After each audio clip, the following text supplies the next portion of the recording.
नमस्कार, उत्सव चैनल पर आपका स्वागत है। आज हम महागौरी माता की कथा के बारे में जानेंगे। माँ दुर्गा की 8वीं शक्ति का नाम महागौरी है। दुर्गा पूजा के 8वें दिन इन्हीं माँ गौरी की पूजा का विधान है। इनकी शक्ति अमोघ और सद फलदायिनी है। इनकी उपासना करने से व्यक्ति के सभी कलमश दूर हो जाते हैं और सभी पूर्व संचित पाप भी विनष्ट हो जाते हैं। भविष्य में पाप, संताप, दैत्य दुख उसके पास नहीं आते। वह सभी प्रकार से पवित्र और अक्षय पुण्यों का अधिकारी बन जाता है। इनका वर्ण पूर्णतः गौर है। इनकी गौरता की उपमा शंख, चक्र और कुंद के फूल से की गई है। इन माता की आयु 8 वर्ष बताई गई है। अष्टवर्षा भवेत गौरी। इनके सभी वस्त्र आभूषण आदि भी श्वेत ही हैं। माँ गौरी की 4 भुजाएं हैं। इनके एक हाथ अभय की मुद्रा में, एक हाथ में डमरू, एक हाथ में त्रिशूल और एक हाथ वर की मुद्रा में है। माता की मुद्रा अत्यंत शांत है और इनकी सवारी वृषभ यानी बैल है। पौराणिक कथाओं के अनुसार माँ गौरी ने पार्वती रूप में शिवजी को पाने के लिए कठोर तप किया था। कहा जाता है कि एक बार शिवजी ने माता पार्वती को कुछ कह दिया, जिससे उनका मन बहुत ज्यादा आहत हुआ और वह वहां से चली गईं और जाकर के उन्होंने कई वर्षों तक कठोर तप किया। जब पार्वती जी नहीं लौटी तो शिवजी उनकी खोज करने के लिए उस स्थान पर पहुंचे जहां पार्वती जी तप कर रही थी। पार्वती जी को देख करके शिवजी के आश्चर्य का ठिकाना नहीं था, क्योंकि पार्वती जी का रंग अत्यंत ओजपूर्ण था। उनकी छटा चांदनी के समान श्वेत और कुंद के फूल के समान सफेद थी। उनके वस्त्र आभूषण से प्रसन्न होकर देवी उमा को शिवजी ने गौर वर्ण का वरदान दिया था।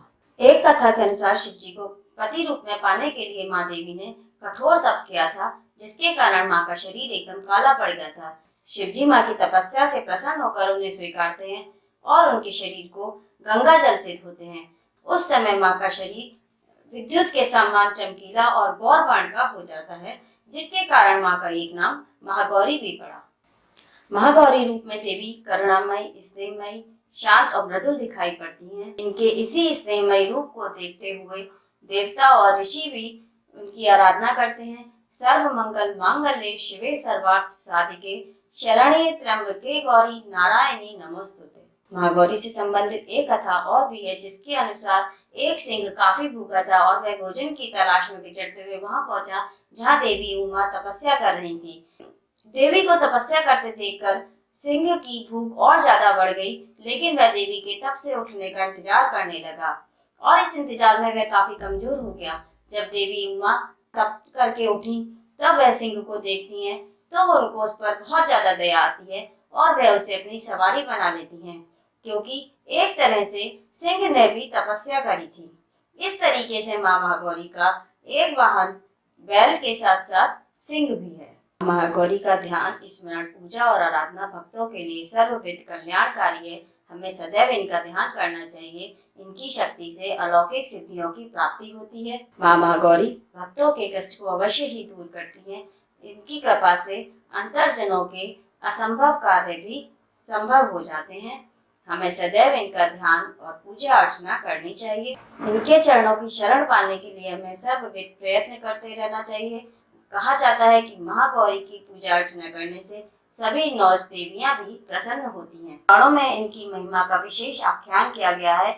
ये मनुष्य को सत्य की मार्ग पर प्रेरित करती हुई असत्य का विनाश करती हैं। हमें प्रपत्ति भाव से सदैव माँ के प्रति शरणागत होना चाहिए और माँ की पूजा आराधना सच्चे हृदय से करनी चाहिए।